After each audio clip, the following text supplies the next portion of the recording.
All right, breaking into our coverage of that trial in Texas because we have breaking news out of New Mexico, where the district attorney is holding a news conference about allegations of child sex abuse by actor-director Timothy Busfield. Busfield is accused of sexually abusing 2 boys on the set of the television show he directs called The Cleaning Lady.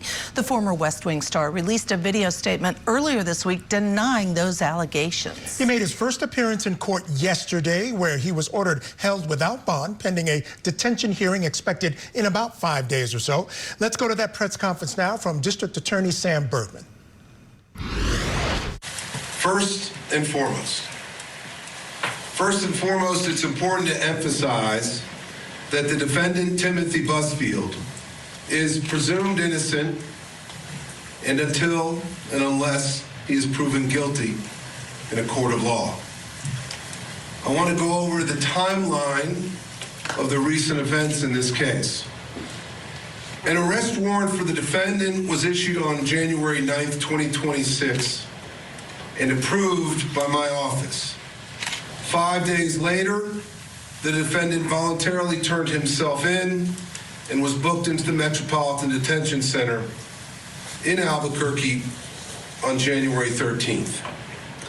The defendant is currently charged with 2 counts of criminal sexual contact of a minor, child under 13, and 1 count of child abuse.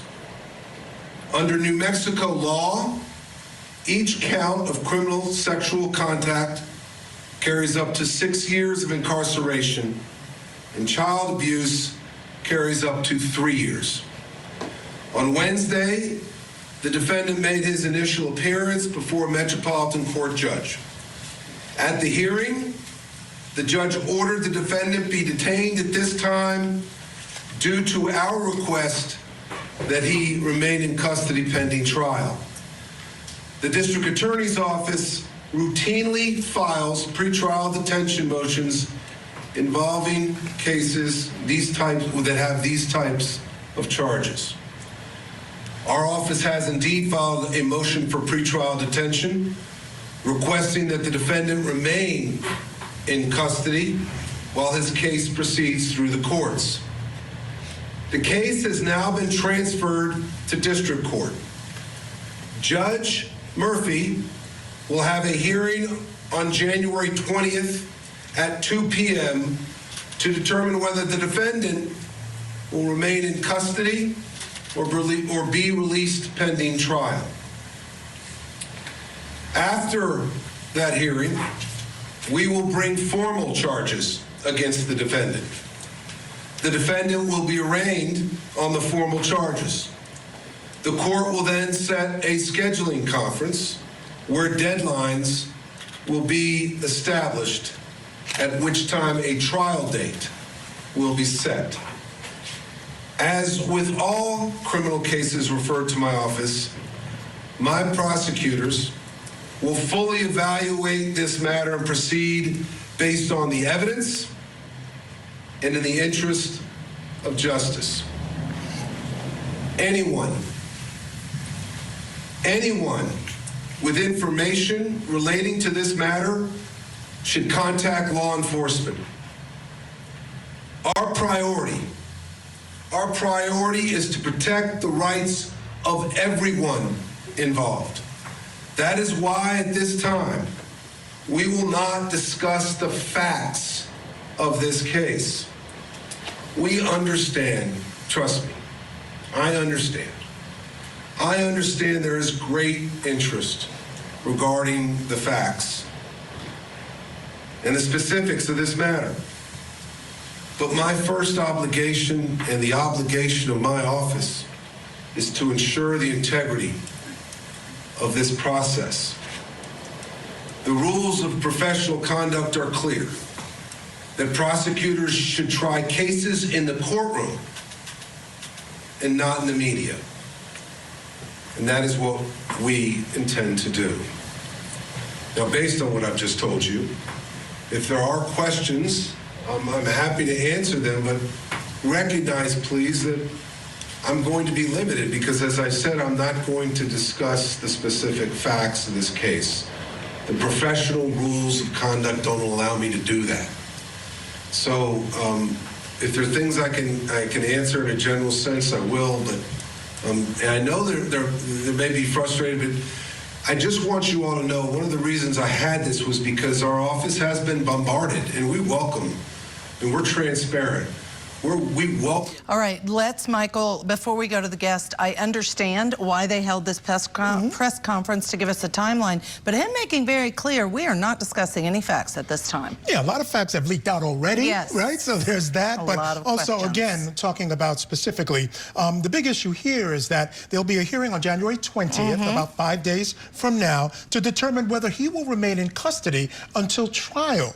They have filed a motion seeking to keep him in custody until that trial. He did say it was routine, but they made some allegations in that particular motion that suggest maybe this one's not so routine. And that hearing has to be held within 5 days, which is why it's on the outside end of that on January 20th. January 20th. Let's bring in our guest. Still with us, criminal defense attorney Jeffrey Wolf, very familiar with these types of situations. Jeffrey, I'd love to get your thoughts on what we just heard. Again, they're calling it routine. They're filing this pretrial detention motion. But in that motion, they make some claims, essentially, that he was involved in a similar incident earlier, about 25 years ago. But also, men in his position with power and in that position are able to manipulate things. And that's another reason they're suggesting he needs to stay in jail. Yeah, I mean, they do speak out of both sides of their mouth when they file a motion giving all the aggravating factors that require him to be held in custody, and then give a press conference saying that this is what they would do in anybody's case. And so you kind of have to take it with a grain of salt when they say those sorts of things at a press conference, because it sounds good to say they're treating him no differently than they would treat anybody else.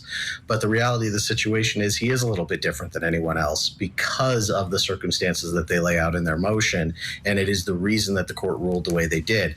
In Colorado, this wouldn't stand. Everybody gets bond in Colorado unless they're charged with first-degree murder, but the rules are different state to state. And in New Mexico, this flies. And so they are going to hold him in custody pending further judicial review in 5 days of whether that's going to be allowed. And so we've seen this in a lot of other high-profile cases where the judges are going to keep people in custody to maintain the integrity of the case, to make sure that somebody who is a flight risk is not going to be able to get out and leave, something along those lines. It's a little bit, feels a little bit icky to a defense attorney to see somebody just be able to be locked up when they haven't been convicted of anything. And in this case, the prosecutor just said they haven't even filed formal charges yet. Okay. And so holding somebody in custody when you haven't even formalized the charges yet is rough. Do you think at all, Jeffrey, that it made a difference that it took him 5 days, Busfield 5 days to turn himself in before, since that arrest warrant? Some are saying, what was he doing during that 5 days? Why did it take him that long? I don't think it's unusual at all. As somebody who represents people who find out they have a warrant and then have all kinds of affairs to get in order before they can go into custody, especially when his lawyer probably advised him, hey, they're going to keep you in custody for God knows how long. Imagine the amount of things in your life that you would need to get in order when you go into custody. If you have pets, if you have rent or a mortgage or a car payment, you have family members that you're going to basically be saying goodbye to, all of the things in your life that you would have to get in order before you would potentially go away for months or years.